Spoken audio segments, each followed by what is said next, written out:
So if you've been playing Vampire the Masquerade for any length of time, you will have run into at least one character that was just bad. You might even have made it yourself. It was kind of painful to roleplay with. Well, this is not about those characters. So there's a lot of times where we've made characters and they're mostly good, but there's just something about them that doesn't quite work. It doesn't feel natural to roleplay them. It doesn't really flow the way you want or fit in. And so I'm here to talk about those with 8 reasons why your vampire characters don't work very well. And so number 1 is that you are trying to do too much with this character or are unfocused. So when it's really easy, especially when you're playing a character that's on the older end, to just put stuff and stuff and stuff and stuff on them until you've basically written a novel for a backstory. And that your ST doesn't really want to read that. You may or may not want to be able to keep track of all that, and more importantly, it's going to make the other players in your coterie feel excluded when you have all of this long, complicated stuff going that takes up so much time, and you're going to be frustrated because it's impossible to get to that much material in a typical chronicle. So the way to prevent this, or at least mitigate it, is that you're going to want to pay close attention to that concept line on your character sheet. It's really easy to just kind of skip over it because it doesn't do anything mechanical, and it's kind of annoying because your mind is already going ahead, and why do I want to stop and come up with a short phrase to sum up my character? But it's really going to help you have a core thing to key in on, and then when the time comes to start trimming off extraneous material, you can say what serves this concept, what does not. Your nature and demeanor are going to be another huge help for this in roleplay, even if you don't get willpower for it, which is a house rule in many editions. It will help you, again, to just key in on who is this character really, and avoid adding a bunch of extra stuff that doesn't really contribute to making you more complex, just more complicated.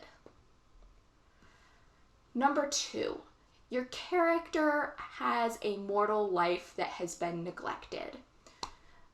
The mortal life is going to be what makes your character relatable.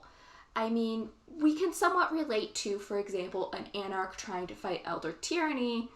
We can kind of relate to that, but we're not vampires, at least I really hope none of you are, and we don't have disciplines, we've never experienced a lot of this, so what's really gonna help us, both as STs and as players, relate to characters and make them believable is going to be their mortal life. And it's very tempting to just sort of gloss over that and jump right into, oh, and then they were embraced and things happened. Especially since, in many ways, the vampire is going to be sort of permanently the person they were when they were embraced in many ways. They might get more powerful, they'll lose humanity, but frequently vampires don't actually undergo a lot of personal growth after their embrace in many ways. Someone who is embraced as a young teen will always mentally be a young teen in some aspects. So it's very important to make sure you understand who they were before they were a vampire. Number 3, your character might not be working because you have chosen something that is super research heavy. This is a somewhat your mileage may vary item. Obviously, there's a bare minimum amount of research that you need to do if you're playing a character different from you, so that you don't end up as, like, a shallow stereotype or something that's totally ridiculous. Within that, though, some people are extremely bothered if they can't get every detail right on something that they're not familiar with. If you are in the middle of a session and you suddenly realize you don't actually know how the Russian school system is structured, or what a particle physicist does day in and day out, if that's really going to bother you, then that might be a reason why your characters aren't working. The solution here being either you need to be prepared to spend a lot of time researching your character and their life outside of game time, or you need to pick something that is closer to home, something that you can perhaps more easily portray on the fly. On the flip side, some people really are not that bothered by just winging details, and if that is the case, then more power to you.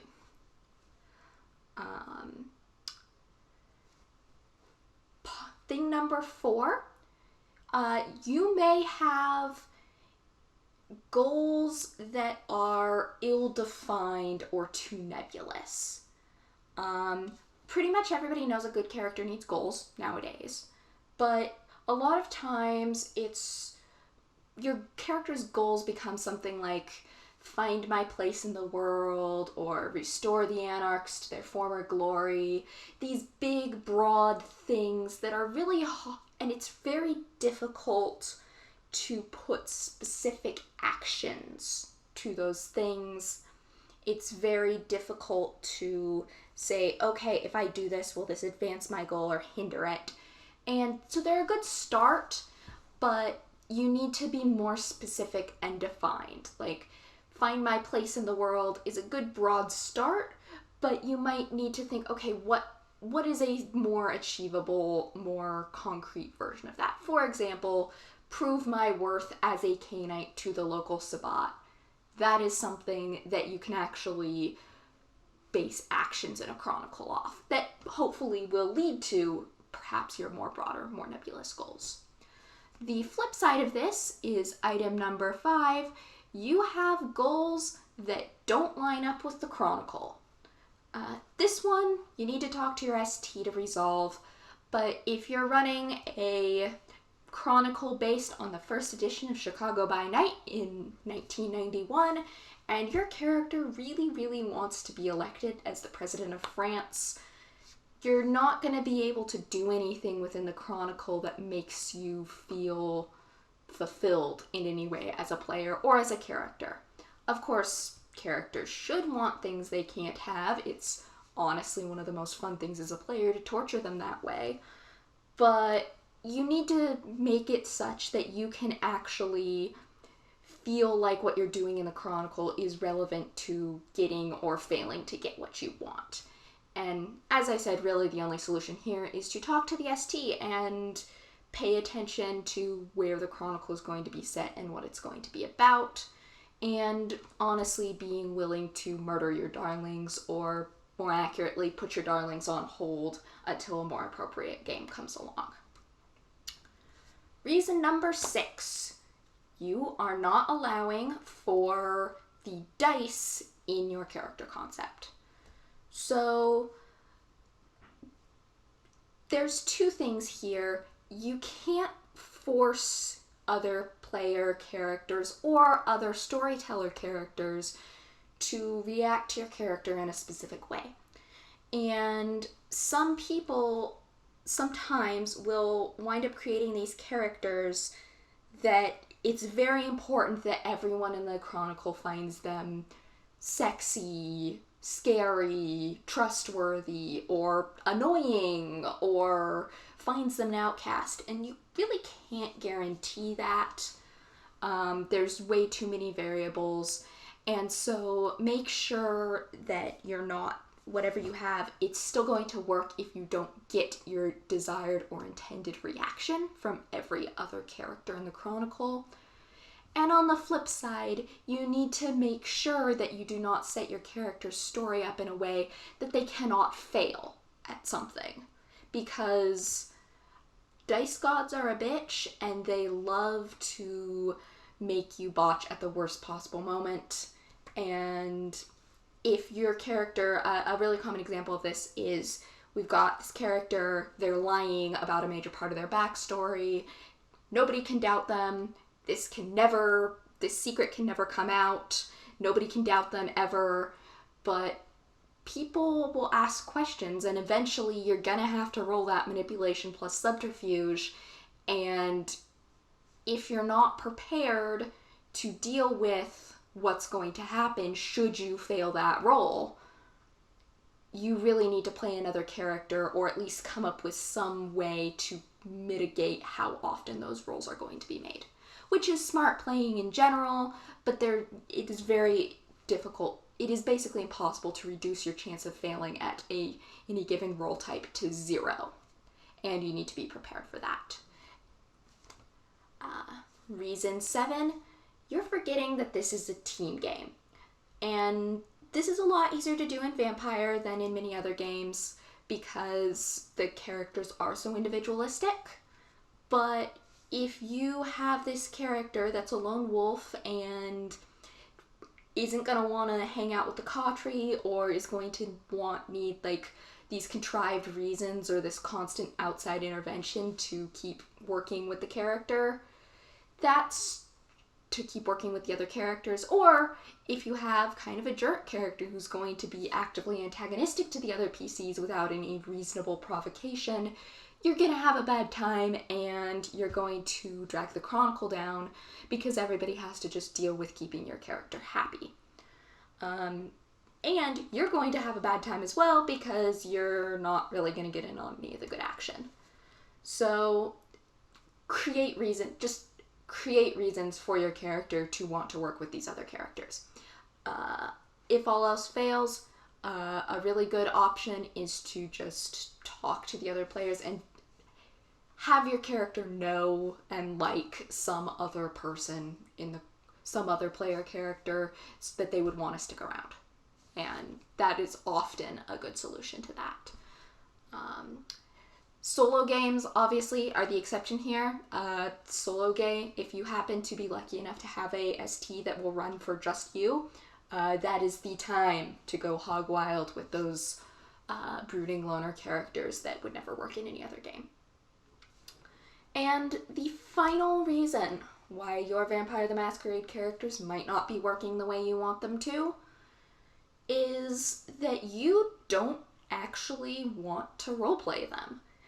And this is kind of a weird one, but essentially there's, once again, 2 facets to this.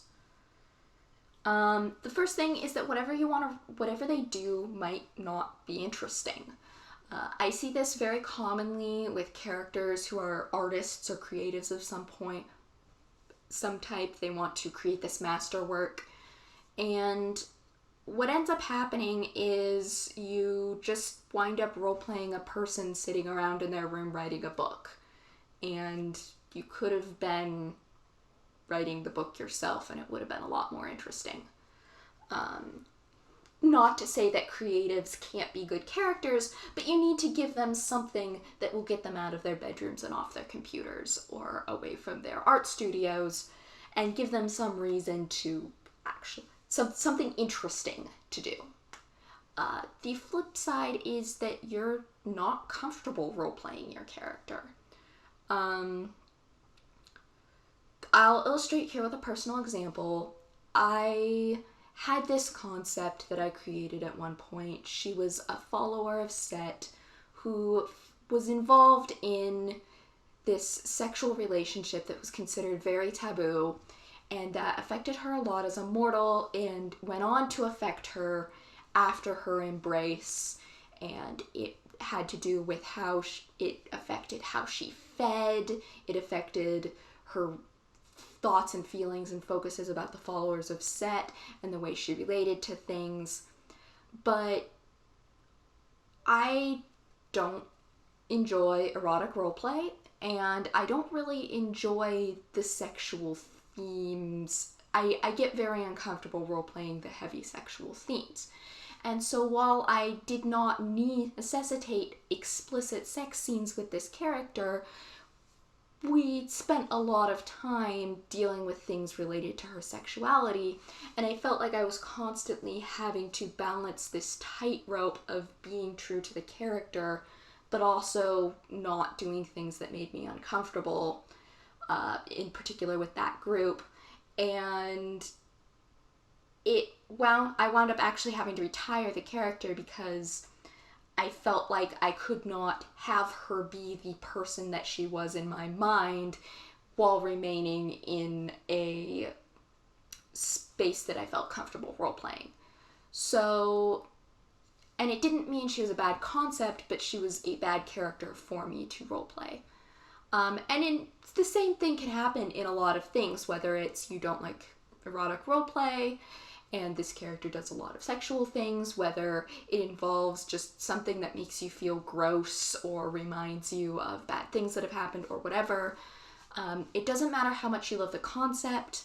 If it's going to require you to focus on something that you're not comfortable focusing with and concentrating on within your roleplay, you really should skip it, because it might get easier, it might not, but if you don't want to wind up in this place where you have to choose between participating in the game and enjoying yourself. If you do have something that you really love, but you're not really sure if you're going to be okay with it, a great thing is to either save it for a one-shot or get your ST to run a good old-fashioned prelude with you. And you can kind of test it out and see, how do I actually feel about this in play? And then the stakes are a little lower. You're not disrupting the established story if it doesn't work out. So obviously none of these things are going to save a totally crap character, but they will help you to take concepts that are okay and elevate them to something that is actually playable and useful in a chronicle. And so thanks for joining us. If you have any additional tips or comments or questions, please leave a comment below. And peace out, and I'll see you again soon for a video about how to select a clan for your character, or how to make a character that fits into a particular clan. There's a lot of flexibility, but some stuff will make it a lot easier than otherwise. And see you next time, and thanks!